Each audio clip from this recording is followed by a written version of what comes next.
Welcome to Immediate Review, where we normally see a movie in theaters, but today we just saw one at home. It's officially our second at-home review, so I guess it's a thing now. I think we normally only like to review movies after, Mampton, special guest. Peter couldn't be here tonight, sorry. So stand-in. Mampton is here. But we normally like to review movies in theaters, so I guess when we do at-home reviews, I think we're going to keep it to stuff we could definitely never catch in theaters, or at least probably really, if it's very unlikely we won't see it in theaters, we might do a review at home. So send a request. All right, so today we saw the Exigency. I'm pretty sure that's how you pronounce it. I'm pronouncing that right. Yeah, Exigency. I'm pretty sure that's it. Somebody hit us up on Twitter, Cody Vibert. I think that's, I hope I'm pronouncing that right. And he asked me, Peter and I, to review his movie Exigency. The Exigency. The Exigency plan. And so, yeah, we watched it. It's available on Amazon Prime. If you want to check it out, we'll post links and links to their Twitter and all that stuff. But so, yeah, we're basically doing this just as a, some Special friendly request. Yeah, some friendly karma to spread the love to fellow indie filmmakers and whatnot. Okay, let's get to it. So, the Exigency. So I was pretty impressed with this movie, honestly.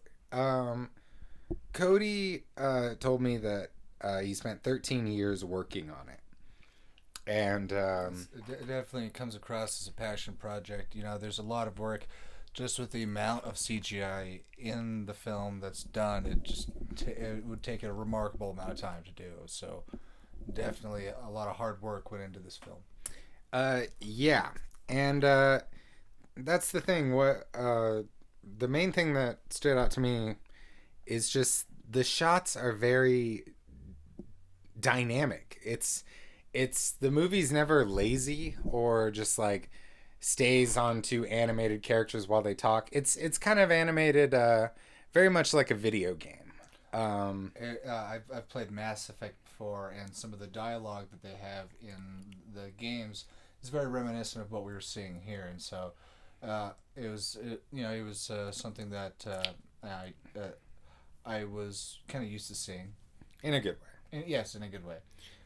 Just in like an extended cutscene almost. So the story is basically it's kind of a Die Hard in a Star Trek-esque world. Well, I guess it's not like Star Trek because nobody else knows about it. Never mind, scratch that. But basically, our protagonist is a ex-military vet from another planet called Galatia. And they establish he's a vet by having him give a homeless guy some money and a salute. And so he left that planet for reasons we find out later.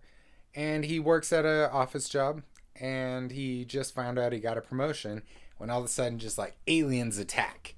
And that's the Die Hard element. It's very wrong place, wrong time. Just like, and then it just goes. He's balls just deep trying into action. Yeah, and like I was so impressed with the camera dynamics and stuff. Like, you know, going through walls, going through ceiling floor combos. I mean, they've been working on it for 13 years, and like the animation does look like 13 years old, but I mean, hell, it's better than anything I can do. I can't do any of that stuff.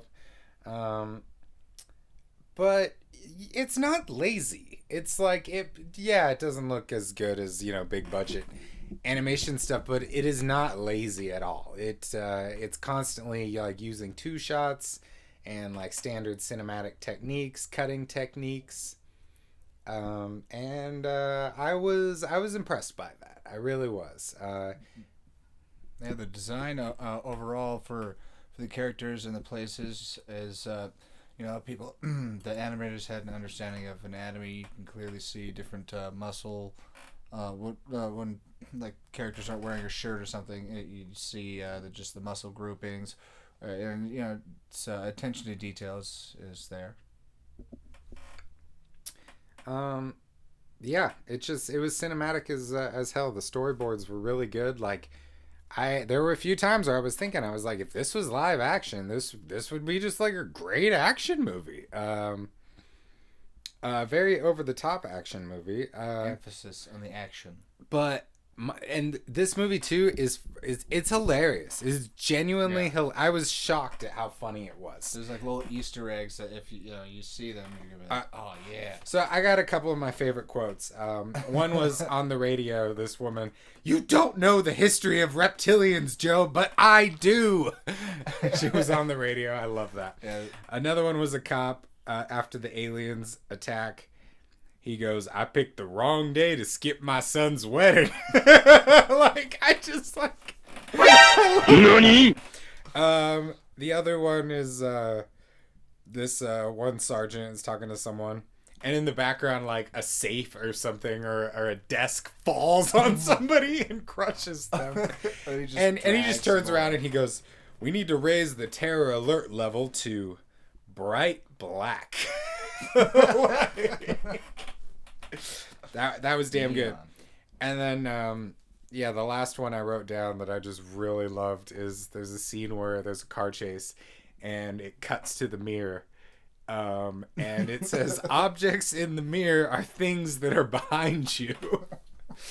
It had all sorts of smart ass humor like that throughout the whole movie, and I really appreciate it. What'd you think? Oh yeah, absolutely. And it's intended comedy. It's not like we're having jest at the film itself. And no, these are well thought out jokes and timing. And if you were watching it and you didn't catch that, you wouldn't think twice about it. But you're like, oh hey, that's pretty funny. I laugh so damn hard.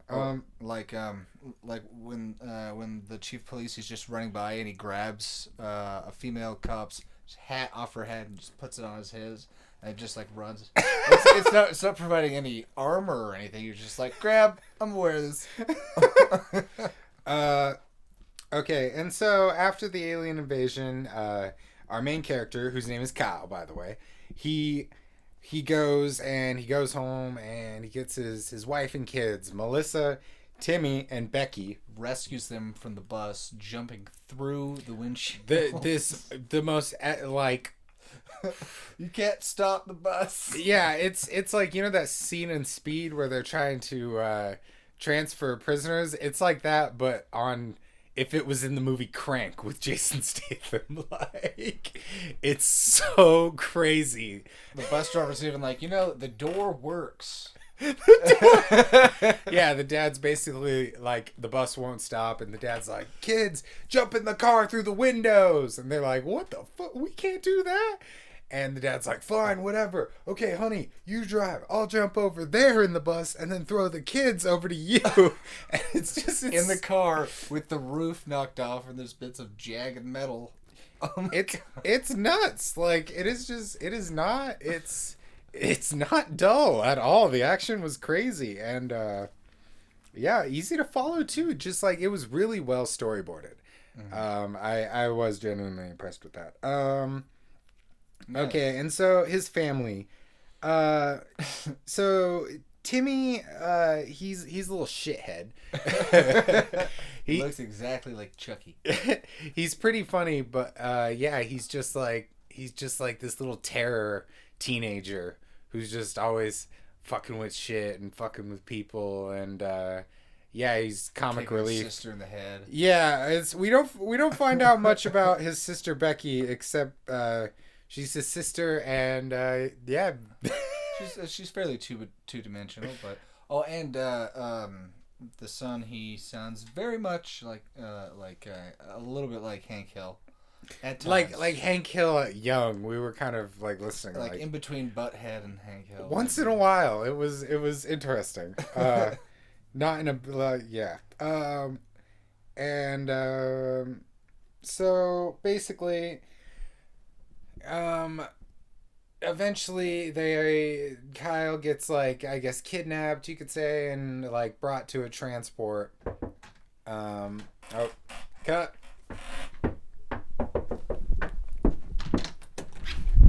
we're doing a review, so I'm gonna jump right back into the review, Caleb. All right, and action. And so yeah, he doesn't want to go back to his planet of Galatia, and the like army wants him. He used to be their general, and the army wants him to join back up. There's a political struggle of someone that he used to be involved with when he was in the military. Anumbis. He was on Anumbis, I believe the planet was called. Yeah. And Diedrich, the villain. The antagonist is somebody that you come to find out that that he knows him, and the reason why he is the antagonist is because he pretty much made him to be that way. Yeah, and basically Kyle goes back to his home planet, and his family, they're kind of a fish out of water there, and then from then on Kyle's kind of just like trying to I don't know, he's kind of caught between a struggle of whether or not he should help the government that he used to belong to, the Galatians, because he doesn't agree with them, but at the same time he doesn't want to help them at all.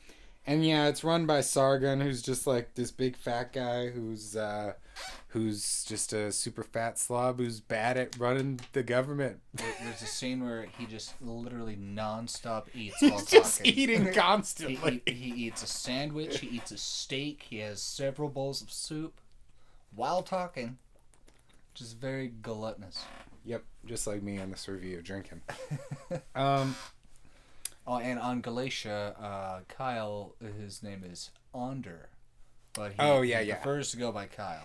I love when he does the speech. He's like, first of all, I'd just like to let all of you know my name's Kyle now, not Onder. We'll be going by Kyle from here on. All right. What else in terms of the story? And so, yeah, I was gonna go into the climax and stuff, but I don't think I want to watch it. When the ending happened, I was like, we can't give that away. So we're not gonna go into the climax at all. So yeah, if you like, it's definitely a passion project.